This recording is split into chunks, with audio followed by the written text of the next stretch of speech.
नमस्कार, city light में आप सभी का स्वागत है। मैं हूं नवरत्न पारशर। भिलाई में डिजिटल अरेस्ट के नाम पर ठगी के मामले में पहली बार दुर्ग पुलिस को सफलता मिली है। पुलिस ने ठगी की राशि ट्रांसफर करने के लिए खाते देने वाले आरोपी को गिरफ्तार कर लिया है। आरोपी 20% कमीशन के बदले अपने खाते में पैसे ट्रांसफर करवाता था। आरोपी के खाते में अब तक 3 करोड़ से ज्यादा की रकम ट्रांसफर होने की बात सामने आई है। बता दें, भिलाई निवासी पीड़ित ने FIR दर्ज कराई थी। आरोपियों ने उसे ED और CBI अधिकारी होने का झांसा देकर 49 लाख रुपए ट्रांसफर कराए। पुलिस ने अकाउंट नंबर के आधार पर जानकारी जुटाकर औरंगाबाद से गिरफ्तार कर लिया है और फिलहाल आरोपी से पूछताछ की जा रही है। और उसके मोबाइल कॉन्टैक्ट डिटेल है, उनके लोकेशन के आधार पर औरंगाबाद जा करके हमारी टीम ने उसको गिरफ्तार किया है। 49 लाख रुपए की ठगी उस अकाउंट में की गई थी। ये अपने अकाउंट को 20% कमीशन पर एक थर्ड पार्टी को दिया हुआ था, जिसके संपर्क में ये कंटिन्यू होता और टेक्निकल एंड के आधार पर हम इसमें और आगे कड़ी जोड़ेंगे और अग्रिम कार्रवाई करेंगे। मध्य प्रदेश में डिजिटल अरेस्ट के मामले थमने का नाम नहीं ले रहे हैं। शातिर ठग लोगों को उन्हें अपने जाल में फंसाने में कामयाब हो रहे हैं। एक ऐसा ही मामला भोपाल में फिर सामने आया है, जहां पुलिस ने जाकर महिला को डिजिटल अरेस्ट से छुड़वाया है। देखिए रिपोर्ट। राजधानी भोपाल में एक बार फिर डिजिटल अरेस्ट का मामला सामने आया, जिसमें 70 वर्षीय महिला डॉक्टर को ठगों ने डिजिटल अरेस्ट कर लिया था। राजधानी के अवधपुरी इलाके के रीगल पैराडाइज अपार्टमेंट में 70 वर्षीय बुजुर्ग महिला डॉक्टर को डिजिटल अरेस्ट कर जालसाज ने 10 लाख की राशि अपने अकाउंट में ट्रांसफर करवा ली। शहर के अवधपुरी थाना क्षेत्र में 70 वर्षीय डॉक्टर रागिनी मिश्रा को 3 दिन से जालसाज ने डिजिटल अरेस्ट कर उनके ही घर के कमरे में कैद कर रखा था। इस दौरान उन्हें डरा धमकाकर 10 लाख रुपए की राशि बैंक के जरिए अपने खाते में डलवाई। निजी एयरवेज मनी लॉन्ड्रिंग मामले में नाम आने का डर दिखाकर बुजुर्ग महिला को डिजिटल अरेस्ट किया गया। साथ ही धमकी दी गई कि हमारे लोग सादी वर्दी में आपके आसपास हैं, किसी को भी बताया तो गोली मार देंगे। घर में 3 दिन से डिजिटल अरेस्ट का शिकार महिला ने अपने पति को भी इसकी जानकारी नहीं दी और जालसाजों के खाते में पैसे ट्रांसफर कर दिए। महिला के पति 74 वर्षीय डॉक्टर महेश मिश्रा को जब मामले की भनक लगी तो उन्होंने इसकी शिकायत पुलिस में की। पुलिस मौके पर पहुंची और डिजिटल अरेस्ट हुई महिला का रेस्क्यू किया। पुलिस ने भी जालसाज से फोन पर बात की। पुलिस जालसाज से बात कर ही रही थी और जालसाज ऊल जुलूल बातें करता रहा। जैसे उन्हें भनक लगी, फोन कट कर दिया। आपको बता दें कि ठगों ने CBI अधिकारी बनकर इस घटना को अंजाम दिया है। हमारे साथ डिजिटल अरेस्ट की शिकार हुई डॉक्टर रागिनी जी हैं। मैडम, क्या हुआ था आपके साथ, बता दीजिए। मुझे बताया जेट एयरवेज का जो पैसा है वो आपके अकाउंट में आया है, कैनरा बैंक में बॉम्बे में।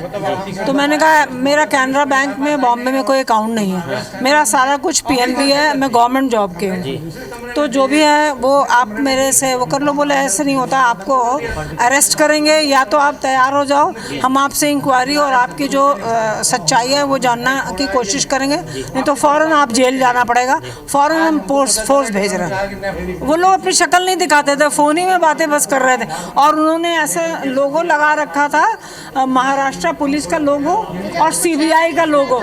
मैंने रकम नहीं डाली, मुझे तो पता चला तो हम पुलिस सीधे गए।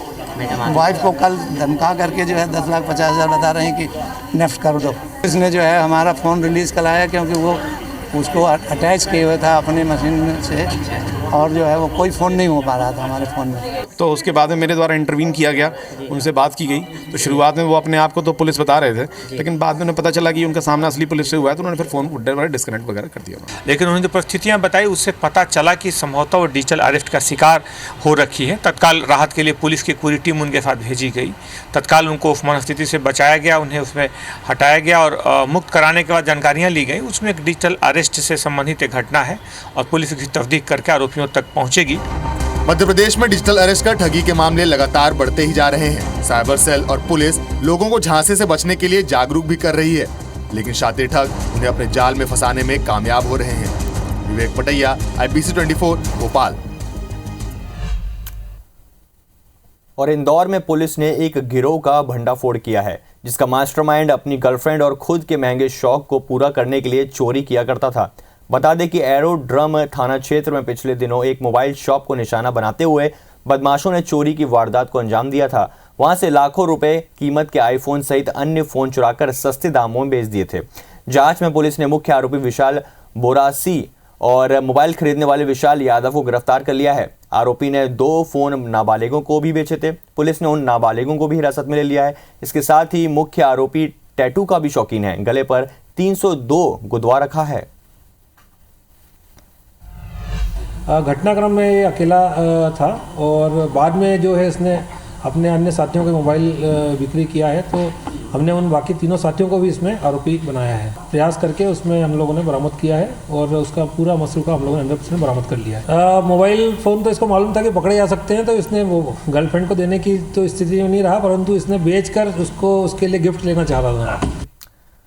और ग्वालियर में बदमाशों के हौसले बुलंद है। कानून व्यवस्था को खुलेआम चुनौती दी जा रही है। हाल ही में सामने आया कि एक मामला चौंकाने वाला है। बहोड़ापुर थाना क्षेत्र के लक्ष्मीपुरम में 2 नकाबपोश हथियारबंद बदमाशों ने एक मेडिकल स्टोर में घुसकर मेडिकल स्टोर संचालक को बंदूक की नोक पर लूटने की कोशिश की। ये पूरी वारदात सीसीटीवी कैमरे में कैद हो गई है। पुलिस ने दोनों अज्ञात बदमाशों के खिलाफ कार्रवाई शुरू कर दी है। लापरवाही तो है ही। अभी तो 2 दिन हुआ, 2 दिन में कोई अभी मतलब वो तो खुलेआम घूम रहे हैं ना, जो जिनको काम चमकाना था वो तो अच्छा हुआ, कुछ हो नहीं पाया, मेरे संग में घटना नहीं हो पाई। दोबारा वारदात करने आ सकती है, जो आज आ सकता है वो कल भी आ सकता है। मैं तो अनसेफ हूँ, लापरवाही तो है ही। और मैं क्या, पूरा सभी जने अनसेफ है इस हिसाब से देखा जाए तो। बहोड़ापुर थाने के संबंध में एक सीसीटीवी फुटेज सोशल मीडिया के माध्यम से संज्ञान में आया। थाना प्रभारी को निर्देशित किया गया है कि उसमें वैधानिक कार्रवाई कर थाना प्रभारी द्वारा उसमें वैधानिक कार्रवाई की जा रही है। और इधर ग्वालियर के मोहना में एटीएम से पैसे निकालने पहुंचे एक युवक से एटीएम में पहले से मौजूद बदमाशों ने ठगी करने की कोशिश की। युवक को शंका हुई तो उसने मोहना पुलिस को सूचना दी। सूचना मिलते ही पुलिस मौके पर पहुंची तो पुलिस को देखकर आरोपी एक कार में बैठकर फरार हो गए। पुलिस ने पीछा किया तो कुछ दूर जाकर आरोपियों की गाड़ी अनियंत्रित होकर पुल से टकराई और पलट गई। गनीमत रही कि कोई जनहानि नहीं हुई है, लेकिन चोर कार को छोड़ मौके से फरार हो गए। पुलिस के मुताबिक जब बेअंत सिंह एटीएम से पैसा निकालने पहुंचा तो चालाकी से एटीएम कार्ड बदलकर ठगी की कोशिश की गई, लेकिन युवक को शक हुआ और उसने शिकायत की। पुलिस ने कार के नंबर की जांच की तो बदमाशों की गाड़ी का रजिस्ट्रेशन पलवल हरियाणा का निकला। पुलिस तीनों आरोपियों की तलाश में जुट गई है। पुलिस द्वारा गाड़ी बरामद कर ली गई है और जो बेअंत सिंह की रिपोर्ट पर से 420 का अपराध पंजीबद्ध किया गया है। प्रकरण में विवेचना की जा रही है। गाड़ी जो है पलवल हरियाणा की है, रजिस्टर्ड जो मालिक है। जल्दी से जल्दी आरोपियों को गिरफ्तार कर वैधानिक कार्रवाई की जाएगी। और इधर रायपुर के शास्त्री बाजार के संपत्ति विवाद में आरोपियों पर कार्रवाई हुई है। सरेराह गुंडागर्दी और गुंडे बुलाकर दुकान खाली कराने को लेकर जमकर बवाल हुआ था। दुकान पर कब्जा करने आए लोगों ने हिस्ट्री शीटर रिद्धि साहू और मोनिका सचदेव हिस्ट्री शीटर अपराधियों को दुकान खाली कराने बुलाया था। गोल बाजार में निगरानी और हिस्ट्री शीटर बदमाश रिद्धि साहू और मोनिका सचदेव के खिलाफ अपराध दर्ज हैं। दोनों अभी भी फरार हैं। पुलिस सूत्रों के मुताबिक अपराधियों को बुलाने के पीछे बैजनाथ पारा के 2 भू माफियाओं का हाथ है, जिसमें सुपारी लेकर छुरा परिवार की दुकान खाली कराने का प्रयास किया गया था। वहीं दुकान पर काबिज दुकानदार मनीष छुरा के खिलाफ भी केस दर्ज कर लिया गया है। गोल बाजार अंतर्गत एक घटना कारित हुई है जिसमें एक छुरा फैमिली का एक ज़मीन थी। 9 लाख रुपए में किसी के साथ एग्रीमेंट किया था किसी गंगवानी परिवार को, और 6,35,000 रुपये इसमें दे दिया गया था एग्रीमेंट के तहत, किंतु रजिस्ट्री नहीं कराया जा रहा था। इस पर दूसरा पार्टी वहां पर पहुंचा था। इसी बात को लेकर विवाद हुआ है। इसमें मुकदमा दर्ज कर लिया गया है। कुछ हिस्ट्री सीटरों के नाम भी इसमें आए हैं, उनके खिलाफ भी वैधानिक कार्रवाई की। और मध्य प्रदेश की संस्कार धानी जबलपुर की सड़कें रोज खून से लाल हो रही हैं। शहर में रोज कहीं मामूली तो कहीं बड़े विवाद पर चाकूबाजी की वारदात को अंजाम दिया जा रहा है। आंकड़ों के मुताबिक शहर में बीते 2 महीने में करीब 20 हत्याएं हुई हैं, जिनमें से अधिकांश वारदातें चाकू मारकर ही हुई हैं। लेकिन अब पुलिस ने चाकूबाजों पर नकेल कसना शुरू कर दिया है। पुलिस ने चाकू की बिक्री को लेकर ई-कॉमर्स कंपनियों से पत्राचार कर बात की है और जबलपुर को घातक चाकुओं की ऑनलाइन बिक्री के लिए प्रतिबंधित क्षेत्र घोषित करने की तैयारी है। साथ ही चाकूबाजों पर ऑनलाइन और ऑफलाइन नजर रखकर जिला बदर की कार्रवाई की जाएगी। कुछ रिसोर्सेस है अपराधी लोगों को चाकू वगैरह खरीदने के लिए, उसके भी हमने आइडेंटिफाई कर रहे किसी का दुकान के थ्रू सप्लाई हो रहा है क्या, पुलिसिंग भी अच्छे से हाईलाइट हो रहे हैं। हम गूगल शीट के थ्रू हमने इसको आरोपी लोगों को हमने चिन्हित कर रहे कौन कौन आरोपी इसमें लगातार आपराधिक प्रवृत्ति का है, उनका भी हमने लिस्टिंग बना रहे हैं हमारे तरफ से भी टेक्नोलॉजी का। और जबलपुर में चोरी का अनोखा मामला सामने आया है। दरअसल विजयनगर इलाके में चोरी की 2 वारदातें हुई। पुलिस ने एक नाबालिग आरोपी को पकड़ा और जब पूछताछ की तो नाबालिग आरोपी ने चौंकाने वाला खुलासा किया। उसने बताया कि वो और उसके साथी चोरी का सामान नर्मदा नदी के भटौली घाट पर फेंक देते थे और बाद में जाकर निकाल लिया करते थे। पुलिस भटौली घाट पहुंची और होमगार्ड और SDERF के साथ मिलकर चोरी के सामान की लंगर और कांटा डालकर सर्चिंग की।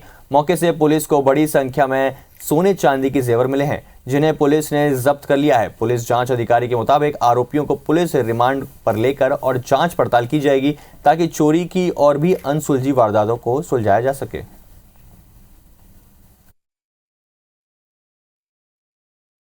SDRF की टीम में सर्चिंग के दौरान पाया गया कि कुछ सोने के जेवरात जिसमें कंगन, चेन, हार एवं झुमके प्राप्त हुए हैं। उन चोरों से पूछताछ की गई और पूछताछ के दौरान जो उन्होंने बताया उस आधार पर आज हम यहाँ पर भटोली गांव में जो कालीघाट कुंड है यहाँ पर आए थे। जैसा कि चोरों ने बताया था कि चोरी करने के बाद उन्होंने यहाँ कुछ गहने फेंके थे, तो उसी की तलाश यहाँ की जा रही थी SDRF की टीम के साथ। और ग्वालियर के ग्रामीण क्षेत्र में किसानों को खेतों में पराली जलाना महंगा पड़ गया। अलग अलग ग्रामीण क्षेत्रों के 17 किसानों पर पराली या नरवाई जलाने पर जुर्माना लगाया गया है। चिनौर, भितरवार और घाटी गांव तहसील के विभिन्न गांवों में जुर्माने की कार्रवाई की गई। क्षेत्र के SDM की अध्यक्षता में गठित समिति ने इन किसानों पर 2,500 रुपये जुर्माना लगाया है। बता दें कि जिले भर में वायु प्रदूषण पर नियंत्रण के मकसद से धान की पराली और गेहूं सहित अन्य फसलों के अवशेष जलाने पर कलेक्टर ने रोक लगा दी थी। बावजूद रोक के बावजूद किसानों ने पराली जलाकर प्रदूषण फैलाया। आपको ये भी बता दें कि जारी किए गए प्रतिबंधित आदेश में स्पष्ट किया गया है कि 2 एकड़ या उससे कम जमीन में नरवाई जलाने पर खेत मालिक को 2,500 रुपये जुर्माना देना होगा। पोल्यूशन तो बात का विषय है, लेकिन किसान का जो खेत है वो भी बहुत उपजाऊ, जो उसकी हेल्थ रहती है, सॉइल की हेल्थ है, वो ख़राब होती है। ज़िले में हैप्पी सीडर और सुपर सीडर के डेमो चल रहे हैं। ये एक ऐसा यंत्र है जो कटी हुई नरवई को मिट्टी में मिला देता है, तो उससे सॉइल की हेल्थ और इम्प्रूव होती है। इसका साइंटिफिक डेटा है इसको सपोर्ट करने के लिए। और छत्तीसगढ़ के बहुचर्चित शराब घोटाला के मुख्य आरोपी अनवर ढेबर की याचिका सुप्रीम कोर्ट ने खारिज कर दी है। अनवर ढेबर ने मेडिकल रिपोर्ट के आधार पर जमानत मांगी थी। कोर्ट ने मेडिकल रिपोर्ट को ही गलत पाया। इस आधार पर जमानत याचिका खारिज कर दी गई है। कोर्ट ने मामले को वापस हाई कोर्ट को रिमांड किया है। इधर इस मामले में बड़ा खुलासा हुआ है। अनवर ढेबर समेत कोयला घोटाला, शराब घोटाला और मार्कफेड घोटाला के आरोपी फर्जी मेडिकल रिपोर्ट के आधार पर लगातार जमानत की मांग कर रहे थे। अनवर ढेबर के मामले में फर्जी मेडिकल रिपोर्ट का खुलासा होने के बाद अनवर ढेबर पर कोर्ट को भ्रमित करने का आरोप लगा है। इस आधार पर उनके खिलाफ नया मामला दर्ज हो सकता है। वहीं फर्जी मेडिकल रिपोर्ट तैयार करने वाले डॉक्टर की भी ED और EOW के रडार में है। और दोनों पक्षों के तर्कों को सुनने के पश्चात सुप्रीम कोर्ट ने यह पाया कि जो मेडिकल बेल जो है, जो ग्रांट हुई है, मेडिकल ग्राउंड्स उसमें जो व्यक्त किए गए हैं वो उचित नहीं है, और इसलिए जो ऑर्डर था हाई कोर्ट का बेल ग्रांट करने का, उसको सेट असाइड किया है। और सेट असाइड करने के बाद वापस रिमांड भी किया है यहाँ कि उसमें पुनः मेरिट पे सुनवाई की जा सके। और बिलासपुर एयरपोर्ट से संबंधित मामले में सुनवाई करते हुए एयरपोर्ट अथॉरिटी ऑफ इंडिया ने कोर्ट में एक नया शपथ पत्र दाखिल किया है। उन्होंने अपने शपथ पत्र में कोर्ट को बताया कि DVOR और नाइट लैंडिंग से संबंधित अन्य सभी मशीन 17 मार्च 2025 तक बिलासपुर एयरपोर्ट में पहुंच जाएंगे। दरअसल पिछली सुनवाई के दौरान चीफ जस्टिस रमेश सिन्हा और जस्टिस AK प्रसाद की खंडपीठ ने एयरपोर्ट अथॉरिटी ऑफ इंडिया की नाइट लैंडिंग सुविधा के लिए 2 साल का समय लगने के दावे को स्वीकार नहीं किया था और कहा था कि ये समय सीमा बहुत अधिक है। हाई कोर्ट ने समय सीमा कितनी कम की जा सकती है, इस पर शपथ पत्र मांगा था। इस पर शुक्रवार को हाई कोर्ट में शपथ पत्र पेश किया गया। छत्तीसगढ़ सरकार ने आत्मसमर्पित नक्सलियों और नक्सल पीड़ित परिवारों के पुनर्वास के लिए एक ऐतिहासिक कदम उठाया है। उप मुख्यमंत्री विजय शर्मा ने पिछले दिनों IBC 24 की न्यूज़ रूम में इसकी घोषणा की थी। मुख्यमंत्री विष्णुदेव साय की पहल पर केंद्र सरकार ने प्रधानमंत्री ग्रामीण आवास योजना के अंतर्गत 15,000 आवासों की स्वीकृति प्रदान की है। मुख्यमंत्री विष्णुदेव साय ने कहा कि नक्सल प्रभावित क्षेत्रों में रहने वाले आत्मसमर्पित नक्सलियों और पीड़ित परिवारों को मुख्य धारा में जोड़ने के लिए ये पहल एक बड़ा कदम है। प्रधानमंत्री ग्रामीण आवास योजना के तहत 15,000 आवास केवल मकान नहीं बल्कि उन परिवारों के लिए सम्मान और सुरक्षा का प्रतीक हैं।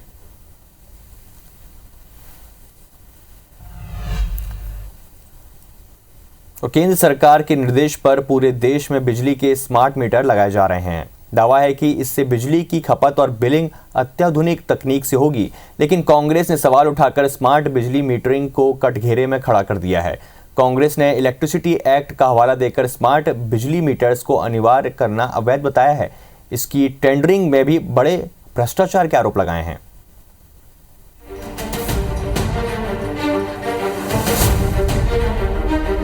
देश भर के साथ मध्य प्रदेश में इन दिनों बिजली के स्मार्ट मीटर लगाए जा रहे हैं। बिजली की डिस्ट्रीब्यूशन और बिलिंग की व्यवस्था में अत्याधुनिक तकनीक को अपनाकर पारदर्शिता लाने के लिए स्मार्ट मीटर लगाने की योजना चल रही है। केंद्र सरकार के निर्देश पर पुराने मीटर्स को बदलकर स्मार्ट बिजली मीटर लगाए जा रहे हैं, लेकिन कांग्रेस स्मार्ट मीटरिंग के विरोध में है। कांग्रेस ने कुछ दस्तावेजों के हवाले से ये दावा किया है कि स्मार्ट बिजली मीटर्स को अनिवार्य कर देना अवैध है और स्मार्ट मीटरिंग में एक नहीं कई गड़बड़ियां की जा रही हैं। ये जो स्मार्ट मीटर स्थापित किए जा रहे हैं ये बोल के उपभोक्ताओं पे स्थापित किए जा रहे हैं कि इसको लगाना अनिवार्य है। आपका सप्लाई कोड भी कहता है कि आप जबरदस्ती नहीं थोप सकते, लेकिन आपको वो 922 करोड़ का जो टेंडर है जल्दी जल्दी वो लगे, जल्दी जल्दी इन अधिकारियों की पेटी कॉन्ट्रैक्ट कंपनियों को बिल मिले, अधिकारियों को कमीशन मिले, इस करके एक बहुत बड़ी स्थायी लूट के लिए आम जनता को ये स्मार्ट मीटर थोपे जा रहे हैं। दूसरी तरफ बिजली विभाग के अधिकारियों के पास विद्युत अधिनियम के तहत स्मार्ट मीटर को अनिवार्य की जगह वैकल्पिक रखने के सवाल का जवाब तो नहीं है, लेकिन उनका कहना है कि वो शासन से मिले निर्देशों पर ही बिजली के स्मार्ट मीटर लगवा रहे हैं। जो अभी गवर्नमेंट के इंस्ट्रक्शंस हैं कि RDSS प्रोजेक्ट के अंतर्गत स्मार्ट मीटर लगाने का है और ये smart meter all over India में लग रहे हैं। इसी तरीके से पूर्व क्षेत्र कंपनी के सभी जिलों में लग रहे हैं। तो स्मार्ट मीटर टेक्नोलॉजी अपग्रेडेशन का है मैटर। केंद्र सरकार के निर्देश पर मध्य प्रदेश पूर्व क्षेत्र विद्युत वितरण कंपनी जबलपुर में ही करीब 1.25 लाख और पूर्वी मध्य प्रदेश में 6 लाख से ज्यादा स्मार्ट मीटर लगा चुकी है। छिटपुट विरोध को छोड़ दिया जाए तो जनता के बीच से अब तक स्मार्ट मीटर के विरोध में कोई बड़ी शिकायतें सामने नहीं आई हैं। कांग्रेस के सवाल भी अपनी जगह है। जबलपुर से विजेंद्र पांडे के साथ ब्यूरो रिपोर्ट। और पूर्व मंत्री अमरजीत भगत के बयान पर कैबिनेट मंत्री केदार कश्यप ने चुटकी ली है। दरअसल पूर्व मंत्री अमरजीत भगत ने कांग्रेस के अंतरकलह पर कहा था कि जहां बहुत से बर्तन रखे हों वहां खनक की आवाज़ तो आती है।